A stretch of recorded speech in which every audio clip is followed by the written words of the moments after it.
नरेंद्र और उसकी पत्नी एक छोटे से घर को किराए पर लेकर अपनी 2 बेटियों के साथ मिलकर रहते थे। नरेंद्र बहुत बड़ा धनवान था, लेकिन व्यापार में नुकसान होने की वजह से एकदम से सड़क पर आकर गिर गए थे। इसीलिए अपनी पत्नी और बच्चों को पालने के लिए एक रेस्टोरेंट में वेटर का काम कर रहा है। नरेंद्र की पत्नी का नाम कुसुमा है, बड़ी बेटी का नाम काव्या और छोटी बेटी का नाम रम्या है। कुसुमा बहुत ही अच्छी महिला है। पैसे होने पर वो कितने प्यार से रहती थी। सब कुछ खोकर सड़क पर आने के बाद भी उतनी ही हिम्मत बनकर रहती है और अपनी बेटियों को भी बहुत अच्छी परवरिश करती है। इस घर का किराया देने के लिए मेरी आधी तनख्वाह खत्म हो रही है और अपने बच्चों को इतनी छोटी सी कॉलेज में भेजकर भी फीस देने के बाद सारी तनख्वाह खत्म हो रही है। ऐसे ही चला तो हम क्या करेंगे? घबराइए मत, मैं भी एक छोटी मोटी नौकरी कर लूंगी, तब थोड़े बहुत पैसे आएंगे ना। कितने अच्छे से जीते थे, मेरी ही वजह से तुम्हें ये दिन देखना पड़ रही है। मुझे माफ कर दो। आप दुखी मत हो पिताजी, सब ठीक हो जाएगा और आप हमारा बहुत अच्छे से ख्याल रख रहे हो। ऐसे मुश्किल समय में ही तो सबको एकजुट होकर रहना चाहिए पिताजी। सब ठीक हो जाएगा, आप चिंता मत करो। पत्नी और बच्चे नरेंद्र के साथ ही ये बात जानकर बहुत खुश होता है। ऐसे कुछ दिनों तक नरेंद्र और कुसुमा दोनों दिन रात मेहनत करते हैं और कमाए हुए पैसों से अपने छोटे मोटे खर्चे और खाने का सामान लेकर आते हैं। ऐसे थोड़े में थोड़ा, उसमें भी थोड़ा करके बिना परेशान हुए गुजारा कर रहे थे। लेकिन अचानक से एक दिन कुसुमा की तबीयत बहुत ज्यादा खराब हो जाती है। इसीलिए वो काम पर नहीं जा पाती और उनकी परेशानियां फिर से शुरू हो जाती हैं। मुझे माफ कर दीजिए, ऐसे समय में भी मैं आपकी मदद नहीं कर पा रही हूँ। मेरा शरीर काम करने के लिए साथ नहीं दे रहा है। चुप हो जाओ कुसुमा, ऐसे बातें मत करो। अब तक तुमने जो किया, क्या वो कम था? इतनी अच्छी घर में लाडों में पाली लड़की हो तुम। इस परिवार के लिए तुमने नौकरी भी की है।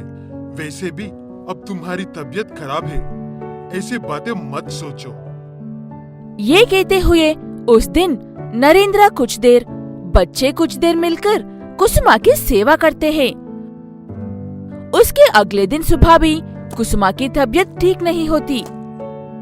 बेटा काव्या, आज अगर मैं ड्यूटी पर नहीं गया तो हमारे मालिक तनख्वाह काट देंगे, इसीलिए मुझे जाना होगा। आज तुम दोनों को ही अपनी माँ को ख्याल रखना होगा। चिंता मत करो, शाम को जल्दी लौटकर आ जाऊंगा। ये कहते हुए नरेंद्र काम पर चला जाता है। कुसुमा काम बंद करने की वजह से घर में खाने के लिए कुछ भी नहीं था। इसलिए नरेंद्र जहाँ पर काम करता था वहाँ से बचा हुआ खाना चोरी से लेकर आता था। इतने में कुसुमा की तबीयत और भी ज्यादा खराब हो जाती है। इसलिए उसे हॉस्पिटल में ज्वाइन करते हैं। उनके पास जो पैसे थे वो ना होकर बाहर से कर्जा करके हॉस्पिटल का बिल बांधते हैं। ऐसे और भी ज्यादा मुसीबतों में पड़ जाते हैं नरेंद्र के परिवार वाले। हे ऊपर वाले, और कितने दिन हमें मुसीबत उठानी होगी? अब कब तक लेने वाले हो हमारे इम्तिहान? चुप हो जाइए पिताजी, सब ठीक हो जाएगा। मुझे विश्वास है हम पहले जैसे ही अपनी जिंदगी गुजारेंगे। ये कहते हुए अपने पिता को हिम्मत देती है बड़ी बेटी काव्या। ये बात अगर सच हो तो कितना अच्छा होगा। ठीक है, तुम लोगों ने सुबह से कुछ नहीं खाया है ना? ये लो, कुछ खाकर आओ। ये कहते हुए जेब में से चिल्लर पैसे निकलकर देता है अपनी बेटियों को। काव्या और रम्या दोनों बहनें उन पैसों को लेकर बाहर जाते हैं। वहाँ एक दुकान के पास जाकर, ये बन कितने की है? 2 दे दो हमें। वो लेकर खाते हुए रम्या, दीदी मैं पिताजी की मेहनत देख नहीं पा रही हूँ। हमें कुछ भी करके उनकी मदद करनी होगी। मुझे भी ऐसा ही लग रहा है रम्या, लेकिन हम क्या कर सकते हैं भला? हमने अपने बड़े से घर में पकवान बनाना सीखा था ना, उसी को अपने व्यापार में बदलते हैं। फिर भी व्यापार करना कोई आसान काम नहीं है रम्या, उसके लिए भी काफी पैसे लगते हैं। ये कहते हुए दोनों बहनें बात कर रही थी और एकदम से रम्या को एक ख्याल आता है। दीदी, उस बेकरी को देख रही हो? वहाँ पर कितना ज्यादा दाम होने पर भी सब वहीं से खरीद कर खाते हैं। हम उतने बड़े तो नहीं, लेकिन बारबेक्यू के नाम से पिज्जा बनाते हैं। नया रहेगा लोगों के लिए भी। सही है रम्या, बारबेक्यू के लिए कोयले का इंतजाम मैं कर लूंगी और सामान को अपने कॉलेज वाली साइकिल पर रखकर लेकर जाते हैं और उसी पर सब बनाते हैं। क्या कहती हो? सही कह रही हो दीदी। अब कैसे भी कॉलेज की छुट्टियां चल रही है, ये करेंगे तो घर में भी मदद हो जाएगी। ऐसे सोचते हुए जाकर इस बात को अपने पिता से कहते हैं। आप लोग ये मुसीबत क्यों उठाना चाहती हो बेटा? पहले ही लड़कियां हो, अच्छे से पढ़ लो। ये जो भी है इसी में देख लूंगा। लड़कियां हुआ तो क्या हुआ पिताजी? आज लड़की लड़के कुछ नहीं है, सब समान है, सबको समान हक मिल रहा है। अगर आपके बेटे होते तो क्या आप ऐसे ही बात करते?